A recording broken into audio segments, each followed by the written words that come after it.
بسم الله الرحمن الرحيم. நிர்வாகத்தை பொறுத்தமட்டில் உங்களுக்கு தெரியும், கிட்டத்தட்ட பல வருஷங்களாக நிர்வாகத்தில் இப்போ ஏற்கனவே பொதுக்குழுவே நடந்து கிட்டத்தட்ட 6 வருஷம் ஆகுது.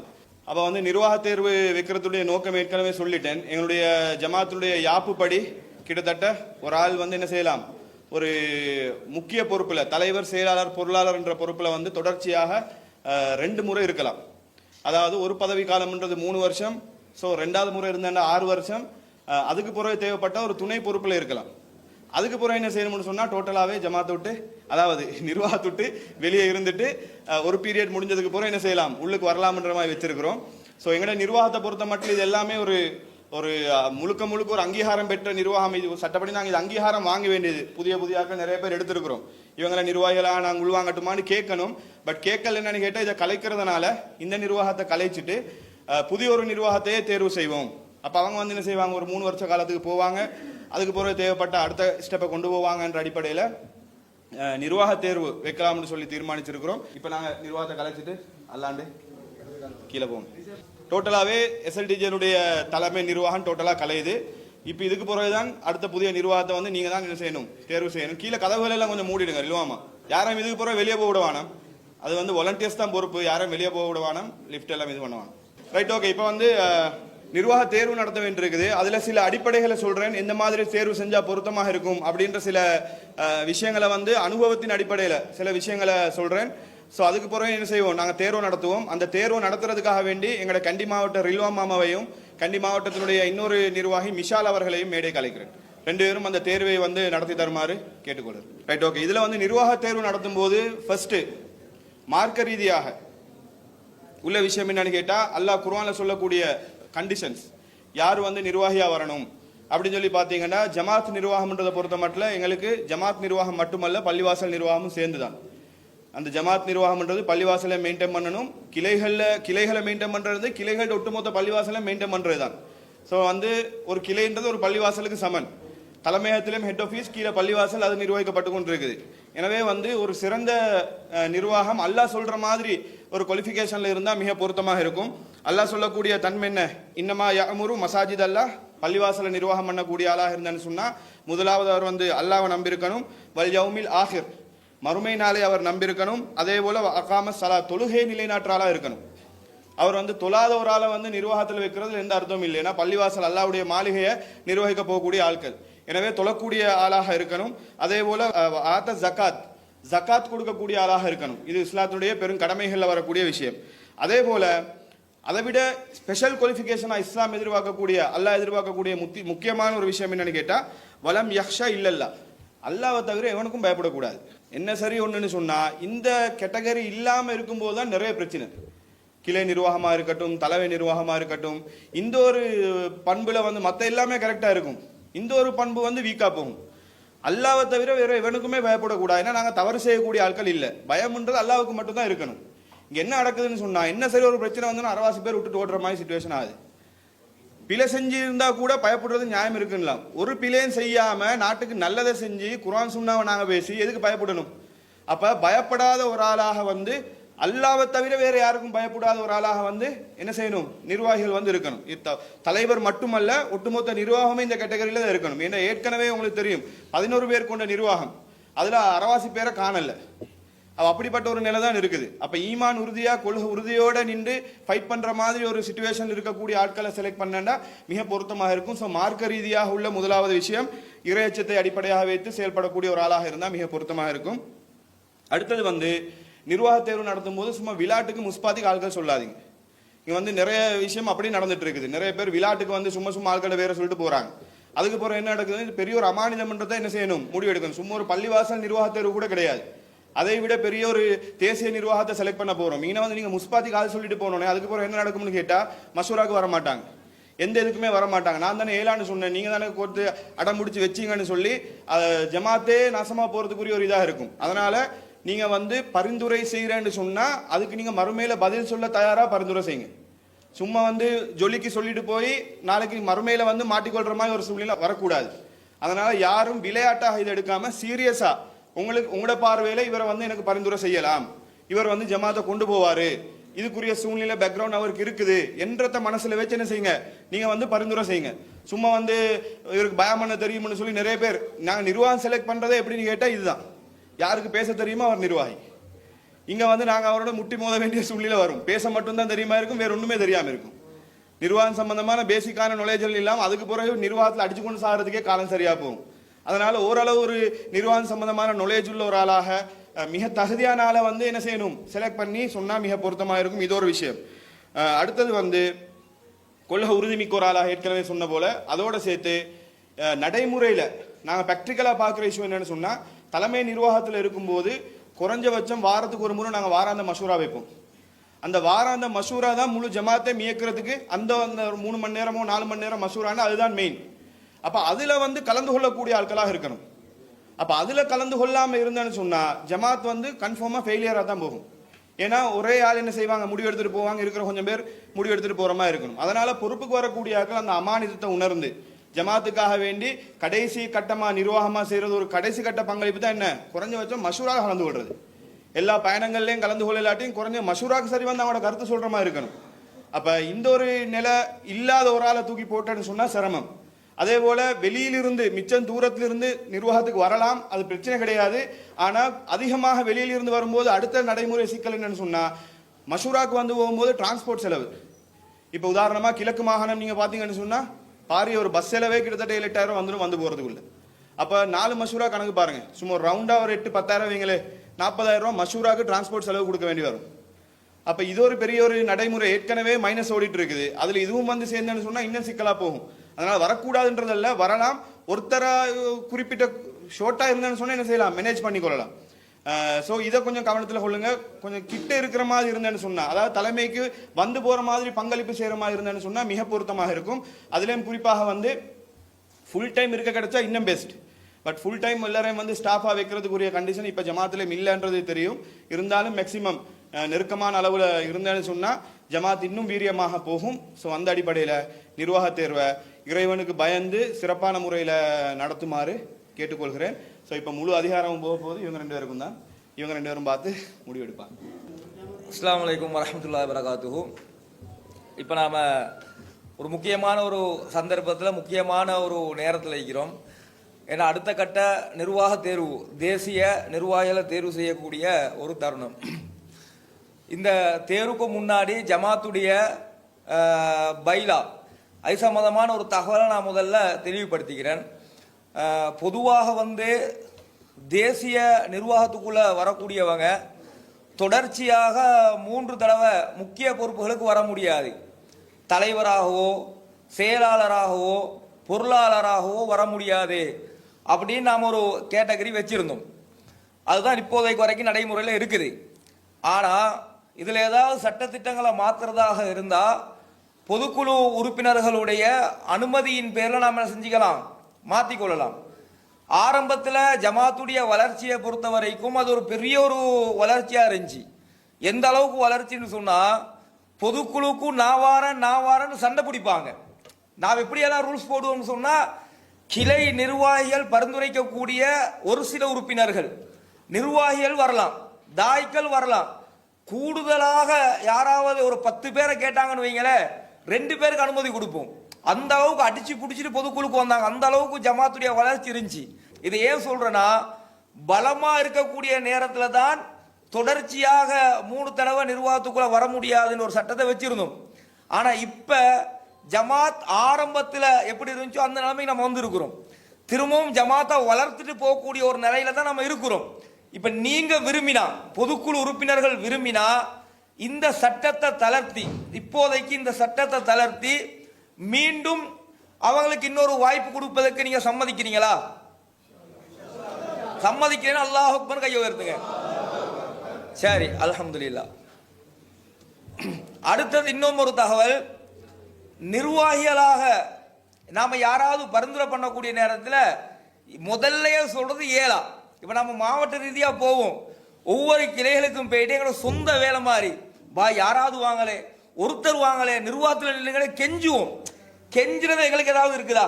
நாங்கள் நிர்வாகிகள் இருக்கிறோம்.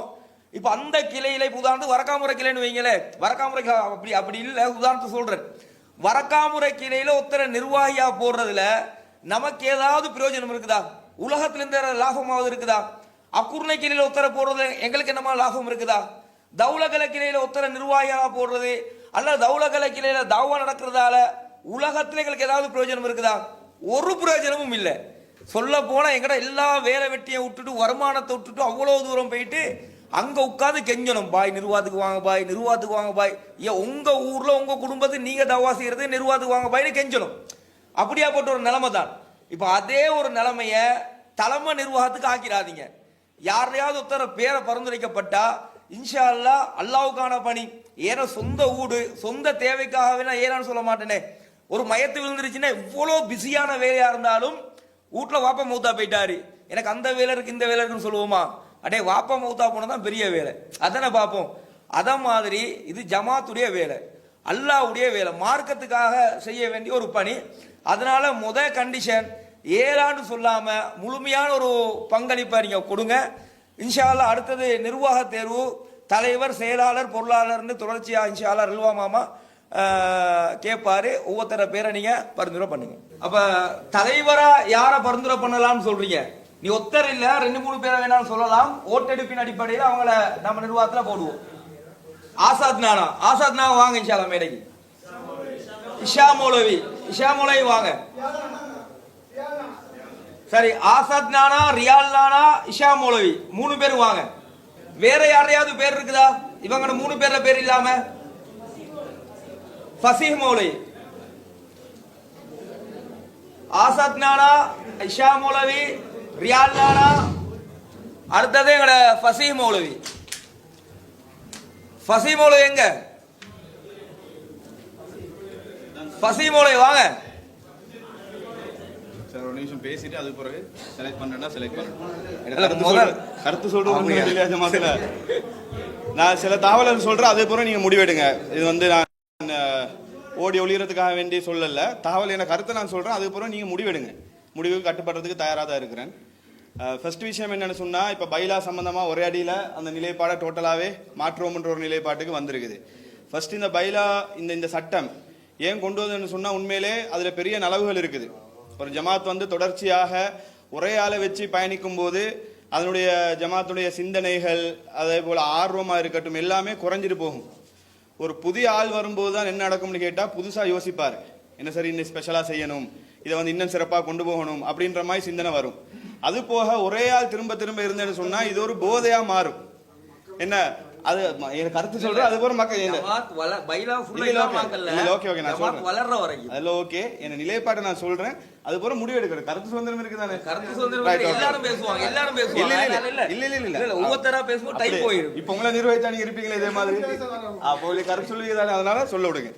சரியா சொல்றேன், அதே போற நீங்க முடிவு எடுங்க, அது வேற விஷயம். சோ இல்ல நான் சொல்லி முடிக்கிறேன், அதனால நான் முடிச்சது போற நீங்க சொல்லுங்க.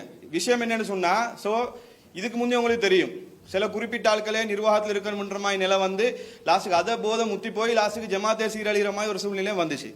ஸோ இது தொடர்ந்து இருக்கும்போது தலைவர் அல்ல செயலாளர் சொல்லிட்டே இருக்கும்போது எங்களுக்கு தெரியாமல் என்ன நிலைப்பாடு வரும், நான் தான் கண்டினியூ பண்ணணும், நான் தான் தலைவராக இருக்கணும் அப்படின்ற மாதிரி மனநிலையும் வரலாம். இது வந்து ஜமாத்துக்கு வந்து ஒரு ஆரோக்கியமான நிலையாக இருக்காதுன்றதுனால தான் கிட்டத்தட்ட தொடர்ச்சியாக ஜமாத்தில் வந்து முக்கிய பொறுப்பில் 2 முறை 6 வருஷம் இருக்கலாம், துணை பொறுப்பு எக்ஸ்ட்ரா இன்னொன்று 3 சேர்ந்தா 9 வருஷம் இருக்கலாம். அப்போ 9 வருஷம் ஒருத்தர் நிர்வாகத்தில் இருக்கிறத விட வேற என்ன, நான் கிட்டத்தட்ட 2012 இருந்து விரும்பியோ விரும்பாமலும் நிர்வாகத்தில் இருக்கிறேன். 2012 இப்போ எத்தனை வருஷம்? 13.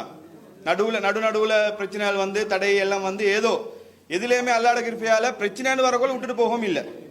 இந்த ஜஹரான் பிரச்சனையா இருக்கட்டும், அடுத்து ஜமாத் வந்து பிளவுபட்ட பிரச்சனையா இருக்கட்டும், மேக்சிமம் கடைசி வரைக்கும் நின்று போராடி தான் இருக்கிறோம். இப்ப அப்படிப்பட்ட ஒரு நிலை இல்லை, அல்லாண்டு ஒரு நல்ல நிலைக்கு வந்திருக்குது. ஸோ அதனால இது ஒரு விஷயம்.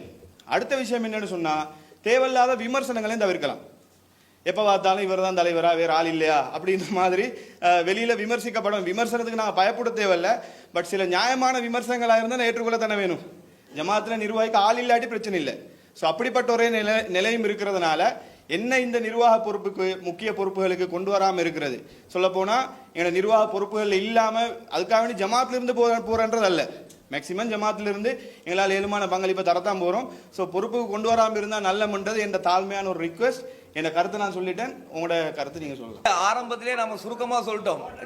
இல்லை ஒரு செகண்ட் இருங்க. ஜமாத்துடைய பைலாவை நாங்கள் மொத்தமாகவே மாற்றல, டெம்பரரியா ஜமாத்துடைய வளர்ச்சிக்காக வேண்டி இந்த ஒரு பொதுக்குழு நாங்கள் என்ன செய்கிறோம், மாற்றுவோமான்னு கேட்டோம். நீங்கள் சரியான மாதிரி எல்லாருமே விருப்பம் தெரிவிச்சிருக்கிறாங்க. பொதுக்குழு உறுப்பினர்களுடைய விருப்பத்தின் அடிப்படையில் தான் என்ன செய்ய போறோம்டா, ஏற்கனவே முக்கிய பொறுப்புக்கு வந்த ஆக்களும் உங்களோட விருப்பம் இருந்தா மீண்டும் என்ன செய்யலாம், வரலாம். இப்ப இஷா மௌலை தலைவரா இருந்தாரு, இல்ல அவர் தலைவரா வேணாமப்பா எங்களுக்கு வேறொருத்தர் தான் தலைவரா வேணும்னா ஆசாத் நானா போடுறதா இருந்தா போடலாம், ரியால் நானா போடுறதா இருந்தா போடலாம். இல்ல சொல்றேன், ஒரு கருத்து சொல்றேன். நானும் ஒரு பொதுக்குழு உறுப்பினர் தான், அந்த அடிப்படையில் அப்படி போடலாம். இவங்க முக்கிய பொறுப்புலையே மாறி மாறி நம் மக்கள் விரும்பினா நாங்க விரும்பினா அப்படி நம்ம செஞ்சு கொள்ளலாம். இது ஒரு செட்டப்பை நான் சொல்றேன். இன்ஷால்லா இப்ப 3 பேர் நாங்க என்ன செஞ்சிருக்கிறோம், பரிந்துரை பண்ணிக்கிறோம். 3 பேர் கொஞ்சம் திரும்பி நில்லுங்க, ஓட்டு எடுத்துருவோம். இல்ல பேசுறதா இருந்தா தொடர்ந்து பேசிட்டே இருக்கணும். கருத்து ஓகே ஓகே இல்ல இல்ல நான் இல்ல பெருசா இல்ல இல்ல ஒன்று ஒரு விஷயம் தான். இஸ்லாம் சொன்னதை மட்டும் நான் கொப்பி அடிக்க தான் போறேன், வேறுன்னு சொல்ல மாட்டேன், புதுசாக சொல்லலை. இஸ்லாம் வந்து கொஞ்சம் ஒரு நிமிஷம், ஒரு 3 விமர்சனம் தான்.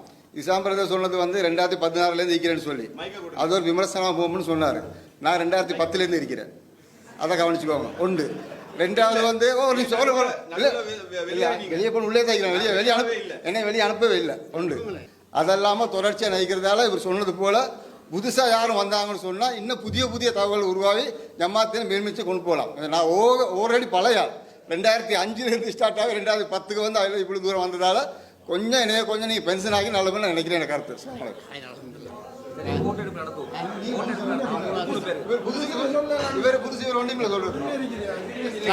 கொஞ்சம் அமைதியாக இருங்க, முதல்ல அமைதியாக இருங்க.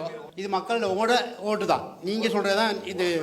நீங்கள் சரியா, அதை வந்து இதில் யாரும் என்ன சொன்னாலும் அவங்க கருத்து சொல்லிட்டு அப்படியே திரும்பி உட்காருங்க. முதல்ல வந்து பரிந்துரை பண்ணப்பட்ட பேர் ஆசாத் நானா. ஆசாத் நானாக்கு உங்களோட எத்தனை பேர் ஓட் கையை தூக்குங்க. ஆசாத் நானா ஃபசீமோலே மேடைக்கு வந்துருங்க. ஏன்னா உங்களோட பேரும் பரிந்துரைக்கப்பட்டது, அது தவறா போயிடும் கடைசியில. ஃபசீமோலே வந்துருங்க. தலைமை நிர்வாகியா இருந்தவர் கொஞ்சம் முன்மாதிரியா இருக்கணும், வந்து நில்லுங்க முதல்ல. சரி பரவாயில்ல, முதல்ல பேர் பரிந்துரை பண்ணதுக்காக வேண்டி வந்து நில்லுங்க. பெயர் பரிந்துரை பண்ணதுக்காக வேண்டி சபை மரியாதைக்காக வேண்டி வந்து நில்லுங்க. ஒரு பொதுக்குழு மரியாதைக்காக வேண்டி வாங்க. சரி பிரச்சனை இல்ல, ஒரு பொதுக்குழு மரியாதைக்காக வந்து நில்லுங்க. ஆசாத் நானா தலைவரா வர்றதுக்கு விருப்பமானவங்க கையை உயர்த்துங்க.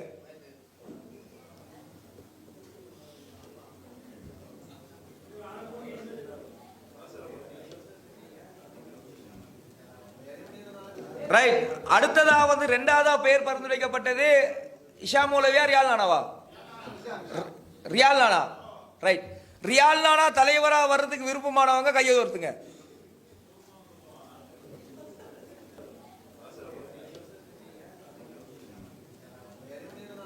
ரைட். அடுத்து இஷா மௌலவிய தலைவரா போறதுக்கு விருப்பமானவங்க கையை உயர்த்துங்க.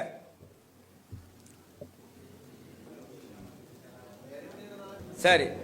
அடுத்தது எங்களோட ஃபசீஹ் மௌலவிக்காக வேண்டி அவரை தலைவரா போட்ட நல்லன்றவங்க கையை உயர்த்துங்க. சரி ஹை அல்ஹம்துலில்லாஹ். இதை வந்து இஷா மௌலவிய தலைவரா நாங்கள் தேர்வு பண்ணிக்கிறோம். அல்லாஹு அக்பர். கடும் போட்டிக்கு மத்தியில தான் இஷா மௌலவி வந்திருக்கிறாரு. ஒரு விஷயத்தில் எல்லாரும் தெளிவாக இருக்கும். அல்லாஹ் யாருக்கு தலைமைத்துவத்தை கொடுக்கணும் அடிக்கிறானோ அதை கொடுப்பான். ஏன்னா இதை இஸ்லாம் மொழியை நாங்கள் தெரிவு செய்யலை, நீங்களும் தெரிவு செஞ்சு. சரியா, நீங்களும் தெரிவு செஞ்சு உண்மையிலே வந்து அல்ஹம்துலில்லாஹ் எல்லாரும் விரும்பி அதான், எனக்கு தெரிஞ்ச அளவுக்கு விரும்பினதுமா தான் அல்லாஹ் நாடி கொடுத்துட்டான். இன்ஷா அல்லாஹ் அடுத்த தெரிவு யாரு? சரி அடுத்ததா இன்ஷா அல்லாஹ் செயலாளருக்காக பேரை பரிந்துரை பண்ணுங்க. அப்ப செயலாளருக்காக வேண்டி ஃபசீஹ் மௌலவிய பரிந்துரை பண்ணியிருக்கிறாங்க. அடுத்ததா யார பரிந்துரை பண்றீங்க? யாரு? ரசீனா ரசானா? ரசான். ரசான் மௌலவி வந்து கொழும்புல இல்ல, அவரும் ஊர்லயே போயிட்டு செட்டில் ஆயிருக்கிறாரு. நான் என்ன கேட்குறேன்னா, இப்போதான் சொன்னேன், ஜோக்குக்கு சொல்லாதீங்க. ரசான் மௌலவி ஆல்ரெடி ஒரு இதில் ஃபிக்ஸாக இருக்கிறாரு.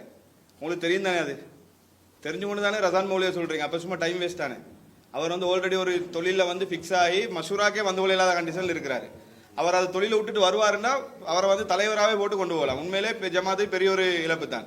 அதை அவரை கூப்பிட்டு கேளுங்க, அவர் தொழிலை விட்டுட்டு வருவாருன்னு சொன்னால் தாராளமாக அவர் வந்து மொழி திறமையும் உள்ள ஒரு ஆள், நல்ல சிங்களமும் பேசுவார். ஸோ அவர் வந்து தொழிலை விட்டுட்டு வர மாதிரி அவருக்கு நாங்கள் ஜமாத்தில் வந்து அந்த செலரியை நாங்கள் சரி தாரோம் வாங்கன்னு சொல்லி கூப்பிட்றோம், அவர் வராரு இல்லை. அதுக்கு என்ன சரி ஒரு முடிவு எடுத்தான்னு சொன்னால் அவரை வந்து தாராளமாக முக்கிய பொறுப்பில் வச்சுக்கொள்ளலாம். அதை கொஞ்சம் அவர்கிட்ட கேளுங்க, பொதுக்குழு ஏழுமுன்னா என்ன சரி செஞ்சு அவரை கொண்டு வந்து எந்த பிரச்சனையும் இல்லை. சும்மா போட்டு விட்டுட்டு அவர் அங்கேயும் நாங்கள் இங்கேயும் இருக்கிற சரி வராது.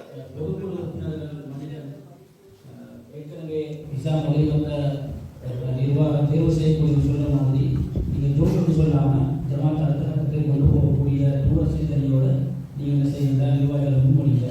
நான் உண்மையில் உதவிகள் நேரத்திலையும் கடுமையான ஒரு கில்ட்டியோடு தான் உதவிகள். நீங்கள் எல்லாம் தருவாக ஒத்துழைப்பு கொடுக்கவில்லை. கடந்த காலத்தில் நான் 100% என்னால் முடிஞ்ச ஒத்துழைப்பு கொடுத்தாலும் இந்த 1.5 வருஷமாக மசூரா ஆகக்கூடியதான் 2 அளவுக்கு சொல்ல கணக்கு கொடுப்பேன். என்னுடைய இப்போது இருக்கக்கூடிய தொழில் சூழலை பொறுத்தவரை உடனடியாக விட்டுட்டு வர முடியாத ஒரு சூழலை நான் இருக்கிறேன். அதனால பொருத்தமானாக்களை தேர்வு செய்ய இல்லை அவர் மனசு வச்சா தாராளமாக வரலாம். அவர்கிட்ட வந்து அங்கே உதாரணமாக அங்கே என்ன செலரி வாங்குறாரோ அதை நாங்கள் சரி என்ன சரி பேலன்ஸ் பண்ணி செய்யறதுக்கு முயற்சி ஒன்று செய்யலாம். பட் அதை ஒரு மனசு வைக்கணும். இப்போ விட்டு வராட்டி எப்போ விட்டுட்டு வருவார். ஜமாத்ல ஆரம்ப கட்டத்துல தான் ஹெல்ப் பண்ணுவோம் இல்லையா? அதான் அவர் வந்தா மிக பொருத்தமா இருக்கும். ஏன்னா எங்களுக்கு வந்து இன்னும் சப்போர்ட்டா இருக்கும். ஏன்னா எல்லா விதத்திலுமே இன்னும் பூஸ்டா இருக்கும். பட் அவர் வராமல் இருக்கிறது தான் எங்களுக்குள்ள பெரிய ஒரு பிரச்சனை. என்ன மொழி விஷயங்களா இருக்கட்டும் எல்லாமே இப்போ சிஐடி இன்கொயரி முதல் கொண்டு எல்லாமே இப்போ நாங்கள் அவர் இல்லாட்டியும் நாங்கள் எல்லாம் தான் ஃபேஸ் பண்ணிட்டு இருக்கிறோம். இப்போ நாளைக்கு இன்னொரு இன்கொயரி இருக்குது சென்ட்ரல் பேங்க்ல, அதுக்கும் அவரும் போகணும் நாங்களும் போகணும், அப்படி கண்டிஷனில் தான் இருக்குது. ஸோ வந்தால் மிக பொருத்தமாக இருக்கும். ஆனால் ஃபுல் டைம் வந்து இருந்தால்தான் முக்கிய பொறுப்பில் இருக்கலாம், இல்லாட்டி போய்வேல. இதில் வந்து எனக்கு என்ன பொறுத்தவரை இந்த ரசான் பிரதர் வந்து உள்ளுக்கு வராது வந்து ரொம்ப பிரயோசனம். ஏன்டா அது அந்த பிரச்சனை டைமில் சிஐடி பிரச்சனை டைம்ல எல்லாம் முழுக்க அவர் தான் போய் கம்ப்ளைண்ட் பண்ணார், போனார், எல்லாம் சிங்களத்தில் பேசினார், இல்லை அத்தனை விஷயமும் செஞ்சார்.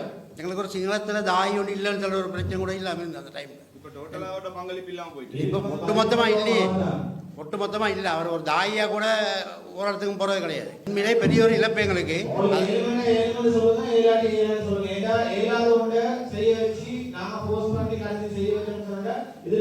இல்ல என்னடா பொதுவா வந்து இப்ப ஜமாத் இப்பதான் பிறந்த புள்ள மாதிரி. ஜமாத்துடைய ஆரம்பத்துல தான் சப்போர்ட் தரணும். வளர்ந்ததுக்கு பின்னாடி 5 வருஷம் 10 வருஷம் கழிச்சு ஏன்னா தொழிலெல்லாம் விட்டுட்டு நான் இப்போ வந்து ஜமாத்துக்கு சப்போர்ட் தர்றேன்னு அந்த டைம்ல சப்போர்ட் வந்து வேலை இல்லை. ஏன்னா இப்பதான் தூக்கிட்டு போகணும். இப்போ கொஞ்சம் தியாகம் செஞ்சு கொஞ்சம் தொழிலை கொஞ்சம் அட்ஜஸ்ட் பண்ணி சரி அதே சம்பளம் இல்லாட்டி அதை விட கொஞ்சம் முன்ன பின்ன ஆக்கி ஒரு சப்போர்ட் ஒன்று நான் தர்றேன் அப்படின்னு இன்ஷால்ல ஒரு பெரிய மனசு வச்சு அவர் வருவாராக இருந்தா உண்மையில செயலாளருக்கும் தகுதியான ஒரு ஆள் தான் ஏண்ட ஒரு உறுப்பினர் ஒரு அடிப்படையில் இன்ஷா அல்லாஹ் ரசான் மோலோட பேரை பரிந்துரை பண்ண அடிப்படையில் அவரே இன்ஷா அல்லாஹ் செய்வோம். நாங்கள் மேடைக்கு ஏற்றுவோம். அதுக்கு பிறகு அல்லாவுடைய முடிவு எப்படி இருக்குன்னு தெரியாது. நாங்கள் யாரும் என்ன விரும்பினாலும் மஷூரான்றது வந்து அல்லாஹ் தரக்கூடிய ஒரு முடிவு தான். அவரோட பேரையும் பரிந்துரை பண்ண அடிப்படையில் அவரையும் மேடைக்கு நாம கூப்பிடுவோம். சரி ரசான் மோலை வாங்க மேடைக்கு.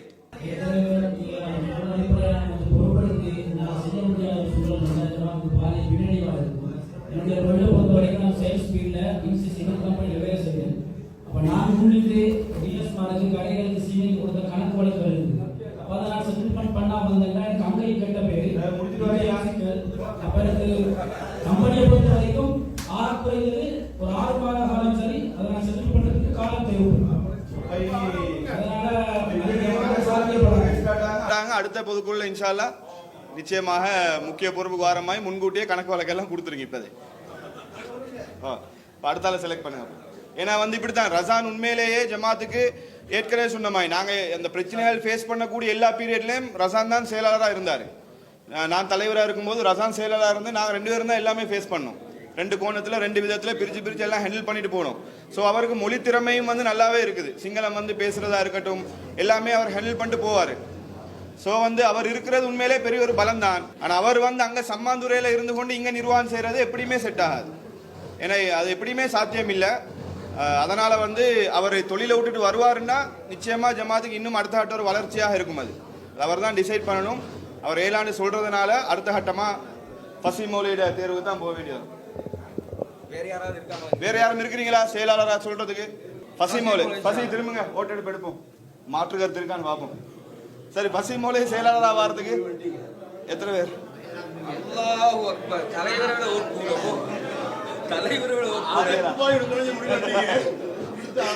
ஏகமானதா தீர்மானிக்கப்பட்டார் பசி. ரைட். இப்ப அடுத்து வந்து வெரி வெரி இம்பார்ட்டன்டான பொறுப்பு பொருளாளர். இப்ப அடுத்து அந்த நஷ்டத்தை எல்லாமே ஈடு செய்ய போறது வந்து பொருளாளர் தான். அதனால சிறந்த ஒரு பொருளாளரை வந்து தேர்வு செய்யுங்க. யாரு? ஆசாத் நானா, ரியால் நானா, ஃபௌசாத் பாய், ரில்வான் நானா, 4 பேர் வாங்க. சரி, அவசரமா ஓட்டெடுப்பு எடுப்போம். டக்கு நிமிஷம் முடிச்சு கொள்ளையிலும். முதல்ல ஆசாத் நானா பேரை சொன்னாங்க, 2வது ரியால் நானா பேர், 3வது ஃபௌசாத் நானா, 4வது எங்கட ரில்வான் நானா. எங்கட ரில்வான் நானா வந்து ஏற்கனவே ஆரம்பத்திலிருந்து எங்கட ஜமாத்தில் இருந்தாரு, பொருளாளராகவும் இருந்தாரு. ஃபௌசாத் நானா இப்ப தொடர்ச்சியாக 3 தடவை பொருளாளராக இருக்கிறவரு. ரியால் நானா உங்க எல்லாத்துக்குமே பெரும்பாலும் தெரிஞ்சிக்கும். ஆசாத் நானா வந்து மாபுல கிளையில பெரிய அளவில் ஒரு பங்களிப்பெல்லாம் கொடுத்து கொழும்பு மாவட்டத்திலேயும் டிஎன்டிஜே உடைய இலங்கை கிளையில ஆரம்பத்திலேயே ஒரு நிர்வாகியா இருந்த ஒரு ஆள் தான் ஆசாத் நானா. இதுதான் 4 பேருடையும் தகவல்கள். சரி, இன்ஷா அல்லாஹ் 4 பேரும் திரும்பி நில்லுங்க. ஆசாத் நானா போன தடவை தலைவர் பொறுப்புல இருந்து ஒரு சில ஓட்டுல தான் நிராகரிக்கப்பட்டிருக்கிறாரு. சரி, முதல்ல ஆசாத் நானாக்கு ஓட்டு எடுக்கக்கூடியவங்க இன்ஷா அல்லாஹ் கையை உயர்த்துங்க.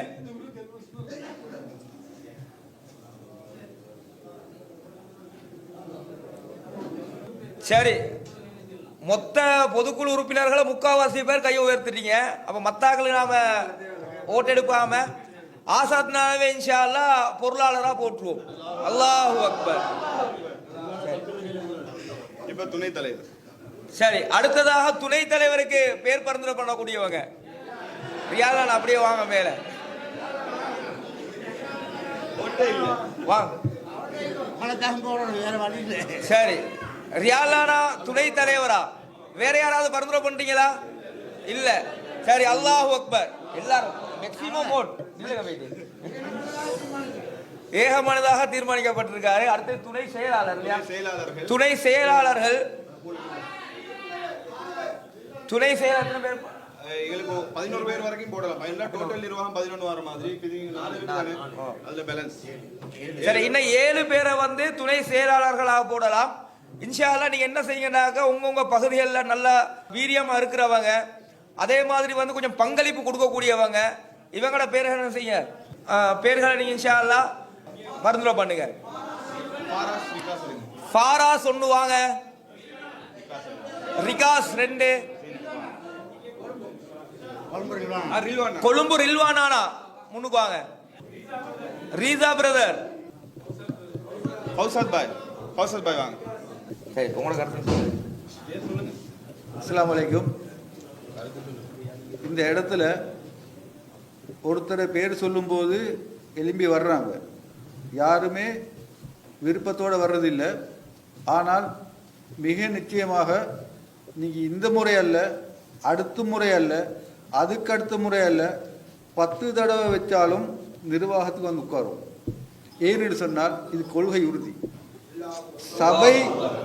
சபை விருப்பமோ சபை மதிப்பு அல்ல. எந்த வேலை இருந்தாலும் இந்த கொள்கைக்காக நாங்கள் எதையும் செய்வோம். பல வருஷமாக செஞ்சிட்டு இருக்கிறோம். இப்போ நான் இன்னைக்கு அதுக்கல்ல பேச வந்தேன். அந்த தகவலை பதிவு செஞ்சுட்டு உண்மையிலே ஹிஷாம் மௌலவி திறமையான ஒரு தலைவர். நான் நிறைய ஒர்க் பண்ணிக்கிறேனே, பொருத்தமான ஒரு தலைவர். அதே சமயம் ரசான் பேர் சொல்லப்பட்டுச்சுது, ஃபசி சொல்லப்பட்டுச்சுது, ஆசார் புதிர் சொல்லப்பட்டுச்சுது. ரியாலான பழைய நிர்வாகத்தில் மிக நிச்சயமாக ஒவ்வொரு பொறுப்புகளையும் பொறுப்பாக திறமையாக செய்யக்கூடிய நபர்கள். என்ன கவலை என்று சொன்னால், நீங்கள் இதே மைண்ட் செட்டோட வீட்டிலேருந்தே வாரேன். நீங்கள் எல்லாரும் இதே மைண்ட் செட்டோட வீட்டிலேருந்து வாரேன். இன்னைக்கு இஸ்லாமால தூக்கி கொண்டு வைக்கணும். அவர் ஓட இல்லை, ஓடினாரா? கருத்து சொன்னார், கருத்தை மதித்தார், கொள்கையை மதித்தார், கொள்கைக்கு இடம் கொடுத்தாரு, அதனால் நிற்காரு. அதே நிலைப்பாடு தான் நானும். இந்த ஃபசி 7 ஆண்டு அடம் பிடிச்சாரு. அவர் கூட இன்னைக்கு வந்து பொறுப்பில் நிற்கிறாரு. ஏன்னா பல தடவை இது சம்மந்தமாக நாங்கள் பேசியிருக்கிறோமே. ஒரே குடும்பம் மாதிரி நாங்கள் வாழ்வோம் அந்த அந்த அந்த சென்டருக்குள்ளே. அப்போ ஒவ்வொருட நிலைப்பாடும் முடிவுகளும் எனக்கு தெரியும். அதை வச்சு தான் நான் பேசுனேன். இப்போ துணை செயலாளர்கள் எத்தனை பேர் தெரிவு செஞ்சிருக்குது? 4 பேர். 4 பேர். இன்னும் 7 பேர், மொத்தம் இன்னும் 3 பேர் வேணும். இன்னும் 3 பேர் வேணும். நான் கேட்குறேன் 2 விஷயம். ஒட்டுமொத்த உறுப்பினர்களும் பைலாவே மாற்றுவோன்னா ஓடு கையை தூக்கினீங்க. அதே நீங்கள் இன்னொரு வாக்குறுதி தர வேணும். அடுத்த முறை வந்தேன்னு சொன்னால் இந்த யார்கிட்ட பேரையும் சொல்ல மாட்டோம்னு சொல்லி. இல்லை அடுத்த கேளுங்க அமைதி கேளு. இல்லை நீங்கள் நான் இன்னும் பேச யாரும் அடுத்த முறை வந்தேன்னு சொன்னாக்கா மரணிச்சுடுவோம். அது எல்லாட நாட்டும். எத்தனை பேர் நீங்கள் வந்தீங்கன்னு சொன்னாக்கா இது யார்கிட்டையும் பேர் சொல்ல மாட்டோம்னு ஒரு வாக்குறுதி தாங்க.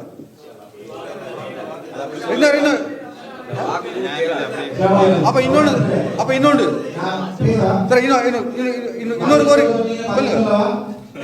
இன்னொரு கோரிக்கை இருக்குது. இப்ப 3 பேர் தேவை தானே?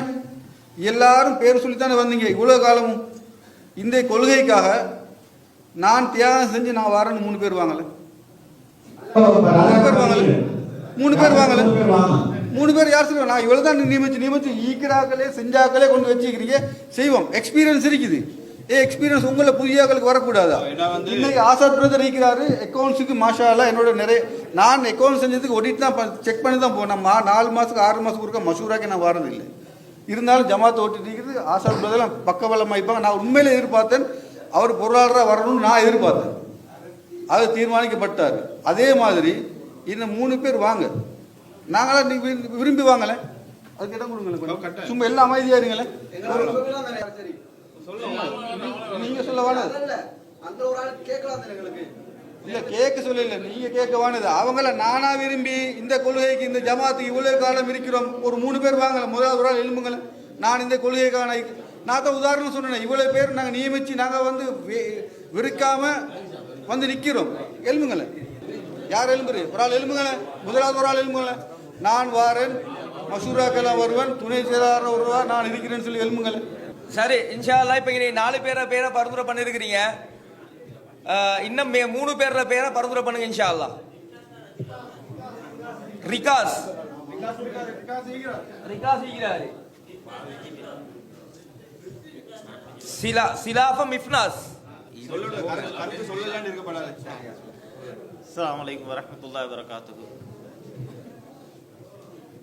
அன்பான கொள்கை சகோதரர்களே, அல்ஹம்துலில்லாஹ் அல்லாஹ்வுடைய உதவியை கொண்டு இந்த ஜமாத்துடைய அதாவது எஸ்எல்டிஜே 2வது தரத்தில் இருந்து ஆரம்பித்த காலத்திலேருந்து ஜமாத்துடைய இருந்து கொண்டிருக்கிறேன். சில பொறுப்புகளை அல்லாஹ்வுடைய உதவியை கொண்டு ஒரு காலத்தில் செஞ்சு கொண்டிருந்தேன். அல்ஹம்துலில்லாஹ். இப்போ உங்களுக்கு எல்லாத்துக்குமே தெரியும் என்னையை பற்றி எப்படின்னா என் உடல் நலன் எனக்கு ஒரு குறைபாடு இருக்குது. அல்ஹம்துலில்லாஹ் எனக்கு செஞ்ச ஆப்ரேஷனில் சக்ஸஸ் பரவாயில்லை. அடுத்து அந்த உடம்பு வந்து அந்த பெரிய ஒரு விஷயத்தை தூக்கி கொண்டு போகிறதுக்குரிய சக்தி இல்லை. இந்த ஜமாத்தை பொறுத்த வரைக்கும் அது வந்து பெரிய ஒரு சுமைன்றதை விட அது ஒரு தூக்கப்பட வேண்டிய ஒரு இது. அதுக்குரிய வாய்ப்பு எனக்கு கொஞ்சம் குறைவாகிக்குது. அதனால தான் நான் எனக்கு இன்னும் கொஞ்சம் ரெஸ்ட்டை தாங்கன்னு சொல்லி பரிந்துரையாக கேட்டுக்கொள்ளுறேன். அஸ்ஸலாமு அலைக்கும். சரி, எங்களோட துணை செயலாளராக 5 பேரை வந்து தேர்வு பண்ணிக்கிறோம்.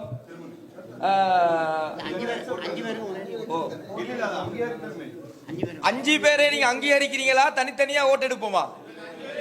5. சரி, அல்ஹம்துலில்லாஹ். அப்ப அல்லாஹ் அக்பர் கை உயர்த்துங்க. சரி. அப்ப இப்ப புது நிர்வாகத்துல கையில இன்ஷா அல்லாஹ் பொதுக்குழுவை பாரம் கொடுக்குறோம். நாங்க பண்ணிய போறோம்.